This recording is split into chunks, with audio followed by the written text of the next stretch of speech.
400 planes vanished. 400 aircraft launched into the Pacific sky, but only a handful came back.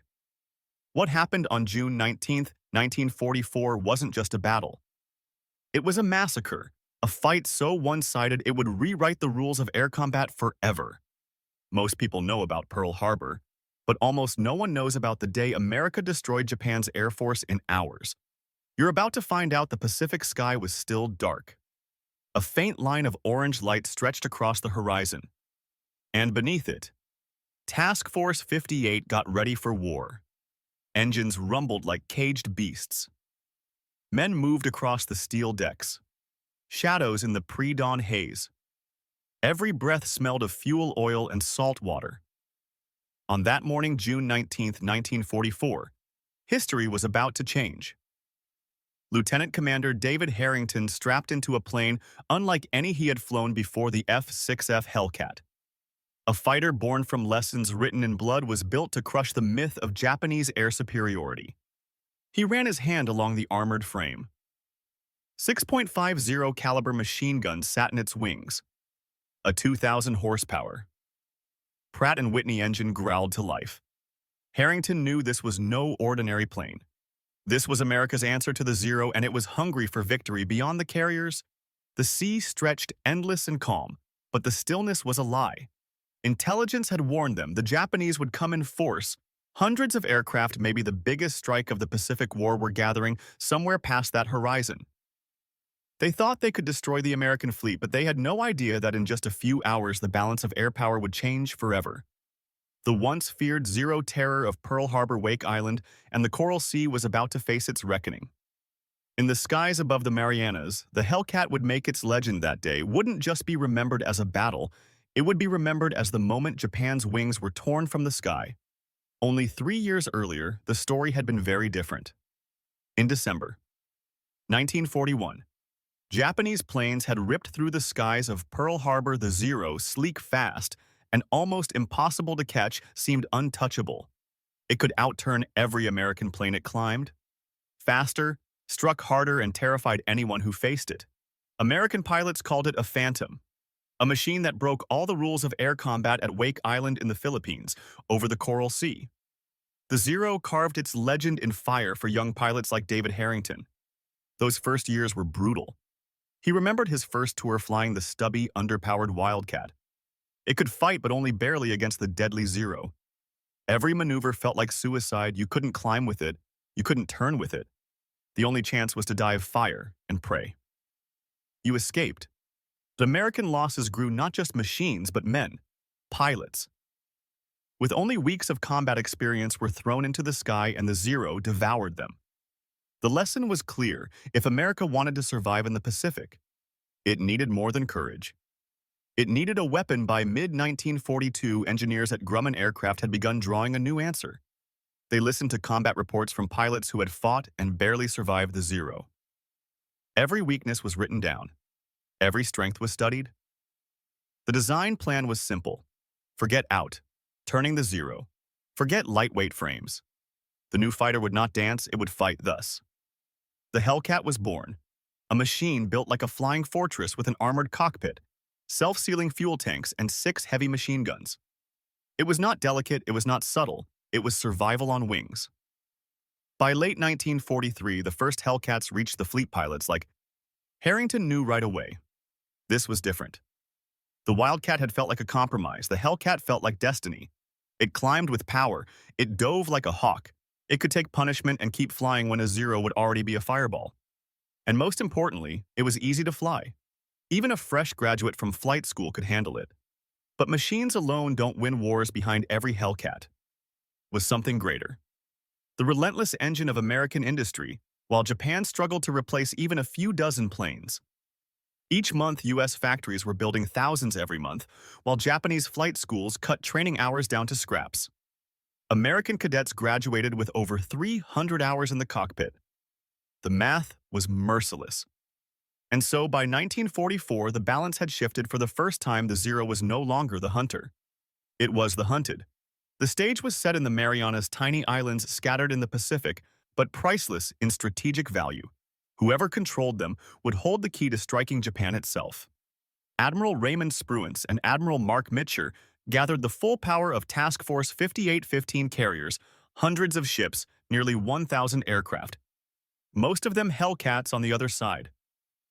Admiral Jisaburo Ozawa prepared his counterattack 9 carriers. Every pilot Japan could gather veterans, but also boys barely out of training. Some with less than 50 hours of flight time. The difference was clear. One side fought with experienced numbers and machines built to dominate, the other fought with dwindling hope, fragile aircraft, and a myth that was already fading. Harrington walked the deck on the night of June 18th. The air smelled of gasoline and salt spray. He looked at his Hellcat tail number 29 and felt a quiet certainty. This was not 1942 anymore. This was a new war, and by sunrise the Zero's reign would end. The dawn of June 19th. 1944 came with a strange electricity. Not fear, not dread, something else, like the air itself knew. History was about to change. Aboard the carrier, USS Independence. Lieutenant Commander David Harrington tightened the straps of his flight gear around him. The deck was alive with motion mechanics, shouting handlers, pushing fighters into position, ordnance crews hauling belts of ammunition. The sea wind carried the sharp smell of fuel. Every man knew this day would decide the Pacific. At the center of it all stood Captain Walter Green, commander of Air Group 22. Green was a veteran of Midway, a man who had seen friends die in burning Wildcats. His face was weathered, his voice gravel, but his eyes were sharp, alive with a quiet fury. "Gentlemen," he said, pointing at the tactical board, "today is the reckoning. Task Force 58 is spread across 15 miles of ocean. Our battleships guard the line. Our carriers hold the punch. And you are the shield. The Japanese will throw everything at us. You will throw it back hard." Beside Harrington stood his wingman, Lieutenant Samuel Ortiz, barely 20. Dark hair, quick grin, nerves of steel. Ortiz had only flown combat twice before, but he carried himself like a man twice his age. "Think they'll come at us all at once?" Ortiz asked. Harrington gave a half-smile. "If they're smart, but smart doesn't win wars anymore. Mass does." And mass was what Task Force 58 had in terrifying abundance. 15 fast carriers, 7 battleships, 8 heavy cruisers, dozens of destroyers, and above them, nearly 900 aircraft, most of them Hellcats. Radar screens glowed in the dim light of the Combat Information Center. Reports streamed in contacts, dozens, then scores, then hundreds. A tidal wave of enemy aircraft rising from the west. Admiral Mark Mitcher stood on the bridge of his flagship, the USS Lexington. Tall, calm expression, unreadable. His orders were clipped, precise. Launch combat. Air patrol vector fighters to intercept. Hold the line far away across the Philippine Sea. Admiral Jisaburo Ozawa gathered his own Storm 9 carriers, 400 aircraft, but his pilots were not the elite killers of 1941. Many were boys with less than 50 hours in the cockpit. Some were flying machines so fragile their very skin could ignite under a burst of tracers. Still, they came driven by duty, driven by desperation, driven by the illusion that the Zero could still rule the sky back. On the Independence, Harrington mounted the wing of his Hellcat tail. Number 29 gleamed in the early sun. He ran his hand across the riveted skin.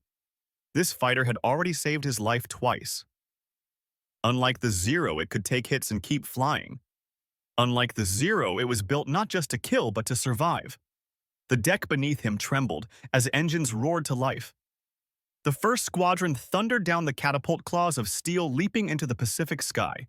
More followed one after another until the air above the task force filled with dark specks climbing toward the light. Harrington slid into his cockpit.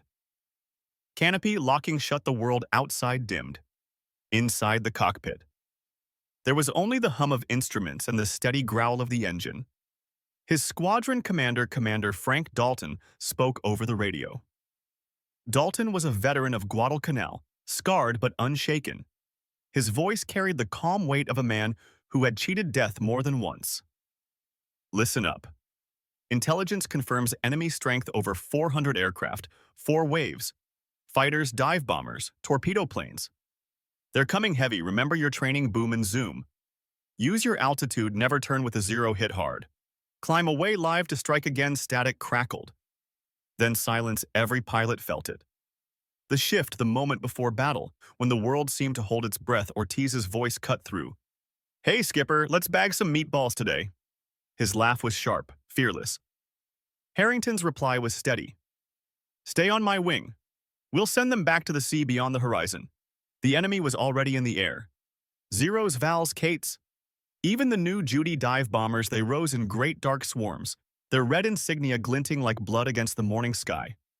The stage was set, two forces, one rising, one falling, about to collide in the greatest carrier air battle in history for Harrington and Ortiz, for Green and Dalton. For every pilot strapping into a Hellcat that morning, this was no longer about survival, it was about supremacy, and in the next few hours the world would discover who truly owned the skies. The order came at 8:30. Launch all fighters. The deck crew moved with precision, born of endless drills. Hellcats were dragged into position. Wings locked, fuel lines detached the catapult. Officer raised his hand. Engines thundered one by one. The Blue Giants roared forward, wheels leaving steel rising into the Pacific sky. Lieutenant Commander David Harrington felt the jolt as the catapult flung him forward. Then sudden freedom. The Hellcat leapt into the dawn, its 2,000 horsepower engine pulling him upward with effortless power. Below, the USS Independence shrank into a dot of steel. Above, only sky limitless waiting. His wingman, Lieutenant Samuel Ortiz, slid into formation on his right. The two Hellcats cut through the morning air, climbing higher and higher until the fleet was only a shadow beneath the clouds. Stay tight, Harrington called. Ortiz's voice came back sharp, steady, always at 15,000 feet. The first reports crackled over the radio, multiple bogies bearing 270, estimate 80-plus altitude. Unknown. The words sharpened the mind like a blade. Captain Walter Green's voice broke in. All units. Intercept. Do not let them through. The horizon began to darken. Shapes appeared. First, faint, then countless, a black cloud stretching across the sky. Zeros, dive bombers, torpedo planes, all heading straight for Task Force 58. Contact Commander Frank Dalton announced, his tone calm, measured, but every pilot could feel the tension coil tight in their chest. The first wave was coming. Harrington banked his Hellcat, positioning above the enemy swarm. Altitude was life from here. He could dive like a hawk, strike hard, pull away before the Zero could even respond. Remember your training. Dalton's voice steadied them. Boom and zoom, hit them once, climb away, don't dogfight. They'll try to drag you into a turn. Don't let them. The Japanese formation spread out below sunlight, glinting off silver wings painted with crimson circles. Some flew tight. Disciplined, others wavered, unsure pilots fresh from rushed training. Harrington could almost see their faces, boys, not men, but boys with bombs could still kill. Hammer flight. Follow me, Harrington called. He pushed the throttle forward, the Hellcat roared. Gravity pulled him into a dive. The airspeed needle shot past 350 minimum. Speed wind screamed against the canopy at 1,000 yards. He locked onto a Zero. The pilot never saw him coming. Harrington squeezed the trigger. 650 caliber guns erupted. Tracers lit the sky like molten fire. The Zero's fragile skin tore apart. A burst into the cockpit. Flame smoke silenced, the aircraft disintegrated in midair. Splash 1. Harrington called, pulling back into a climb. Ortiz's voice followed. Got one? Judy bomber going down. Harrington glanced sideways. Ortiz's Hellcat trailing smoke from its guns, the Japanese dive bomber spiraling into the sea. The battle erupted across 30 miles of sky. Hellcats slashed through formations, striking from above, then climbing away. Zeros twisted desperately, trying to force turning fights, but the Hellcat was too fast, too strong. Ortiz found himself targeted by two Zeros. They dove at him. Guns flashing. Skipper, I've got trouble, he shouted. Harrington rolled hard, dropping in from above his burst, caught one Zero in the engine explosion. Black smoke, the second, broke away, but Ortiz was already climbing safe again. Everywhere, fire bloomed in the sky. Bombers fell in flames. Torpedo planes disintegrated before they could even line up a run. The ocean below churned with wreckage, burning fuel, broken wings, men bailing out into waves already slick with oil. For the Japanese, the attack became chaos. Pilots screamed into radios trying to regroup, but the American defense was disciplined, relentless. One division attacked another, climbed to cover, and fresh squadrons rotated in like clockwork. Harrington spotted a lone Zero pulling into a vertical climb. Aggressive, skilled. This was no green recruit. The pilot twisted sharply, forcing a duel. For a moment, Harrington felt the danger. The Zero turned tighter, circling like a blade. But Harrington remembered Dalton's words. Don't turn, climb. He pulled back, letting the Hellcat's power drag him higher. The Zero tried to follow, but its climb faltered. That was the moment Harrington rolled, inverted, dropped into a split S, and came down behind him. A short burst of fire tore through the fuselage.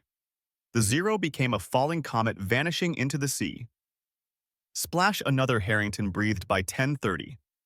The first Japanese wave was shattered. Dozens of aircraft fell burning into the ocean, fewer than 10. Even reached the American fleet, and none survived the gauntlet of anti-aircraft fire waiting for them. The radio crackled. All units, new contacts, larger formation inbound, estimated 120 aircraft bearing 280. Harrington looked at his fuel gauge. Still strong. He checked his ammunition, over 1,000 rounds. Left enough. Ortiz came back on the line, breathing heavy, voice tight with adrenaline. You ready for round 2, Skipper? Harrington adjusted his gloves. His answer was calm. Always. The sky to the west began to darken again. More shadows rising, more planes. Another storm, and Task Force 58 rose to meet it. The second wave came like a storm. 120 Japanese aircraft, fighters, dive bombers, torpedo planes sweeping in a black tide across the Pacific sky. For a moment, it looked endless. Harrington tightened his grip on the stick. Here they come. Ortiz's voice cracked through the radio, raw with adrenaline. Skipper.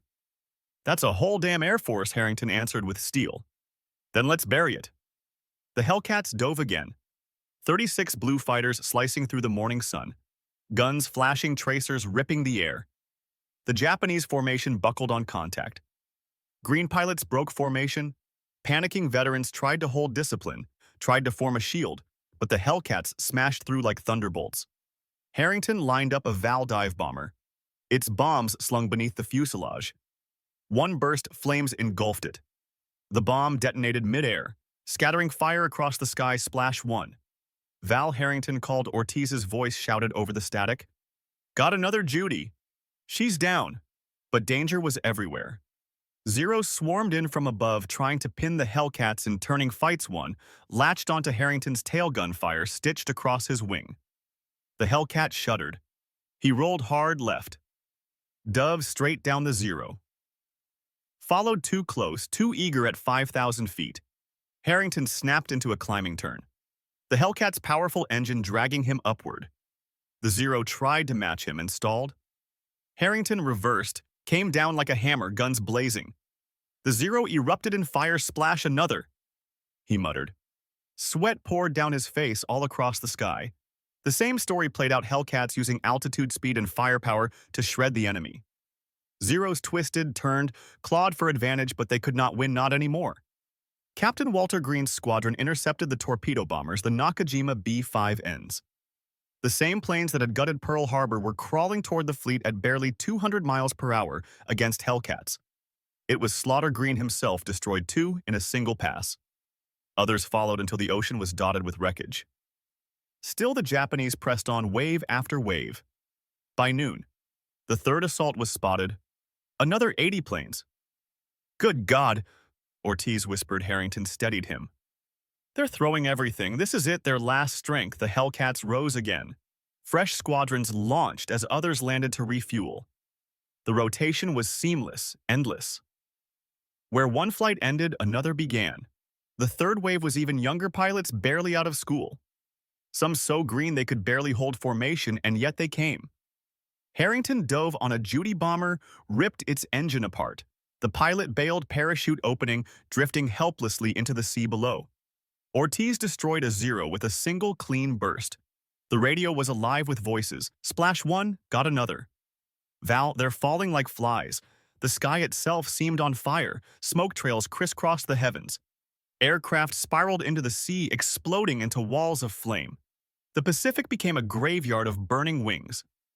At 13:15 radar, picked up a fourth wave smaller 50 aircraft, but these were not elite squadrons. These were scraps, training planes, obsolete clads, anything that could fly.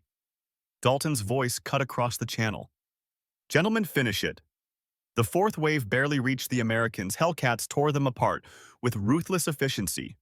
Old clouds burned in seconds. Twin-engine bombers lumbered forward only to be ripped to shreds by the time the wave collapsed. The Japanese had nothing left and then silence. Harrington leveled out at 12,000 feet scanning the horizon. The once crowded sky was empty. No more swarms, only smoke, only wreckage. Ortiz's voice broke through quieter now. Skipper, how many do you think we got? Harrington exhaled slowly. Too many to count. Below, the ocean boiled with debris, burning oil slicks stretched for miles. Life rafts bobbed among the wreckage. Japanese pilots clinging desperately to survival. But the battle was decided. Their air arm was gone by mid-afternoon. The tally was staggering. Nearly 400 Japanese aircraft destroyed, American losses fewer than 30. It was not just victory, it was annihilation. Harrington looked at the smoke curling into the sky and knew this was the breaking point. The moment when the Zero once feared. Once legendary died, the myth had burned away and the Hellcat had claimed the sky. By late afternoon, the sky was quiet. No more black swarms, no more burning arcs of falling planes. Only smoke. Only silence. Lieutenant Commander David Harrington guided his Hellcat back toward Task Force 58. The battle had lasted hours, but to him it felt like a single breath held too long. He glanced at his instruments. Fuel. Low ammunition nearly gone. Hands trembling on the stick. Independence. This is Harrington returning to base. The reply came calm. Steady copy, Harrington. You are cleared to land. He brought the Hellcat down onto the rolling deck. The arrestor hook caught the fighter slammed to a halt. Engines cut for a moment. He just sat there, sweat dripping, heart hammering, alive on the flight deck. The air was electric. Pilots climbed from cockpits. Some grinning, some dazed, some so exhausted they could barely walk. The smell of gunpowder still clung to their uniforms. Ground crews swarmed the aircraft, patching holes, checking fuel, rearming guns. The battle wasn't just won, it was survived. Ortiz staggered over, helmet tucked under his arm. Skipper, he said, still catching his breath. I can't even count how many went down today. Harrington looked out toward the horizon.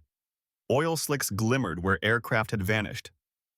Neither can I, he said softly. But I know what it means. That night on the carrier's mess deck, the mood was surreal, not grim, not heavy, almost celebratory. Men laughed, traded stories, voices buzzing like a carnival. Pilots recounted kills with hands cutting the air, reliving dives, gun passes, explosions. But beneath the noise there was something unspoken. Every man knew how close it had been, how easily the tide of battle could have shifted if not for the Hellcat, if not for the training, if not for the sheer weight of American industry behind them. Captain Walter Green addressed the squadron late that evening. His voice carried over the hum of the engines and the distant crash of waves. Gentlemen, he said, today we destroyed Japanese carrier aviation. Not weakened, not bruised, destroyed. He paused. 400 enemy aircraft nearly all gone, and we lost less than 30. The room fell silent. Numbers had a way of cutting deeper than words. Harrington thought back to 1942, back to Pearl Harbor, back to the helpless feeling of flying a Wildcat against a Zero that could twist around him like smoke 2 years ago. It had been despair, now supremacy. He leaned against the rail that night, staring at the endless Pacific fires still burned faintly on the horizon. Somewhere out there, survivors floated in the wreckage. Young Japanese pilots, boys, really, who had never stood a chance for Harrington. The victory was sharp but not sweet. We broke them today, he whispered, and they'll never recover. The truth was undeniable. Japan had lost more than planes. It had lost the irreplaceable, the veteran air crews, the elite who had carried its empire across the Pacific. Replacements would come. But they would be children with 50 hours in the cockpit flying obsolete machines into the teeth of Hellcats. Meanwhile, American factories churned 2,000 aircraft a month, new squadrons graduating every week. Each pilot trained, equipped, prepared, the machine of war was unstoppable. Now by midnight, the tally was official. Nearly 395 Japanese aircraft destroyed. American losses, 29 planes. The kill ratio better than 14 to 1. It was more than numbers, it was a turning point. The men of Task Force 58 would never again fear the zero. From this day forward, the Pacific was theirs. The morning after the Pacific was still no swarms of zeros, no black columns of smoke clawing into the sky, only the quiet hum of carriers moving steadily west. But for history, nothing would ever be the same. On June 19th, 1944, Japanese naval aviation died, not with a whisper, not in retreat, but in fire, in smoke, in silence. Nearly 400 aircraft lost in a single day. Veteran pilots gone, decades of experience, gone, a force that had once terrorized the Pacific shattered forever. For the men of Task Force 58, the meaning was clear. From now on, American carriers would sail where they wished. Strike when they wished, the sky was theirs. The Hellcat had done more than win a battle.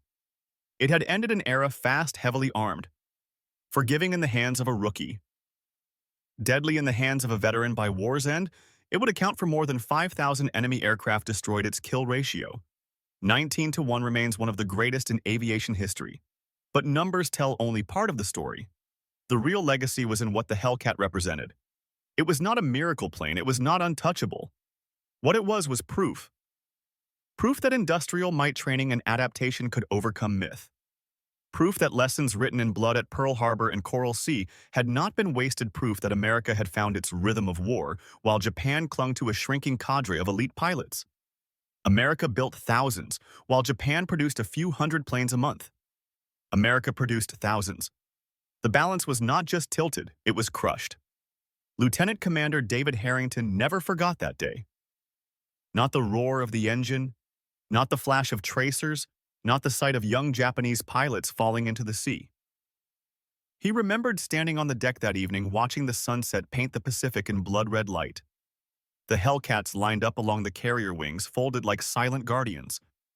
The men around him laughing, alive, victorious, and yet beneath it all, a heaviness, because Harrington knew what many did not say out loud, that those Japanese boys had fought bravely, that they had died believing they could change the tide, and that their commanders had thrown them into hopeless battle. The legacy of the great Marianas Turkey. Shoot was not just victory, it was warning. War was no longer about the few. It was no longer about aces. It was about systems, about machines, about nations that could outbuild, outtrain, and outlast their enemies. And America had become that nation in the years to come. Historians would mark June 19th as the day the Pacific skies changed forever, the day Japanese naval aviation ceased to exist as a fighting force, the day the Hellcat became legend. For Harrington, Ortiz, Green, Dalton, and the thousands who flew and fought it, was the day they proved something more than courage. They proved supremacy. From that day until the war's end, American carriers struck wherever they pleased: Saipan, Guam, Tinian, Iwo Jima, Okinawa, all under the shadow of Hellcat wings. 3 months later, Tokyo itself trembled beneath American bombs, and when the war finally ended, it was Hellcats that circled above Tokyo Bay, guarding the surrender ceremony aboard the USS Missouri. The Zero was gone. Its reign, its legend, its terror ended, and the Hellcat remained symbol of an empire of steel, symbol of a nation that had turned the tide, symbol of the day when the sky itself declared the age of the Zero is over. The future belongs to the Hellcat. The past is not silent. The Great Marianas Turkey. Shoot was more than a victory. It was the moment the sky itself was decided. But this was only one chapter. The Pacific still burned, and the war was far from over. If you found this story compelling, join us again. There are more battles, more machines, more forgotten voices waiting to be heard. Subscribe to Warline Archives and step with us into the shadows of history, because the past is not silent. It still speaks, and we will tell its story, and we will